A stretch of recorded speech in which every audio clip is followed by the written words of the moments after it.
Huwag sasayangin ang oras ay ating ingatan.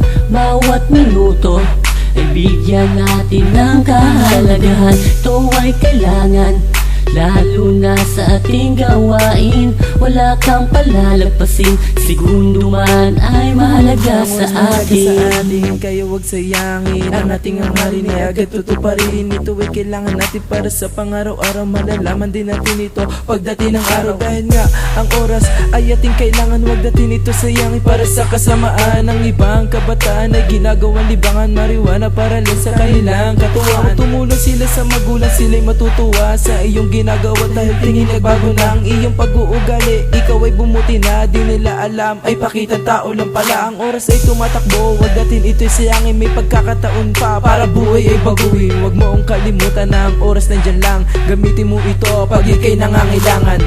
Huwag sasayangin ang oras ay ating ingatan. Bawat minuto ay bigyan natin ng kahalagahan. Ito ay kailangan, lalo na sa ating gawain. Wala kang palalagpasin, segundo man ay mahalaga sa Oras atin. wag ipabaya, ito ay mahalaga. Ito'y kailangan para sa ating mga ginagawa. Huwag itong sayangin, natin nang gamitin. Ito'y kailangan para sa ating mga gawain. Oras ay kailangan, ito'y kayamanan. Ito'y kailangan para sa ating kinabukasan. Kailangan natin ito sa ating pag-aaral na may matutunan sa ugaling inaasan. Study hard ka muna, pag-aral unahin. Ito'y kailangan upang umunlad buhay natin. Kahit sa mandako, sa naroroon, tayo'y huwag makakalimot sa ating Panginoon. Ang tugtugan na ito ay aming ihahatid sa mga kababayan at sa mga kapatid. At dito nagtatapos ang aming tugtugan. Wala bang palakpakan dyan sa kaliwat sa kanan?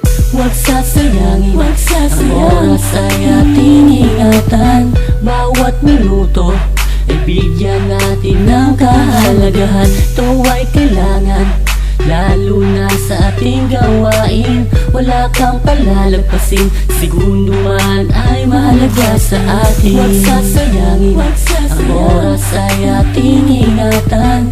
Bawat minuto ay bigyan natin ng kahalagahan. Ito ay kailangan, lalo na sa ating gawain. Wala kang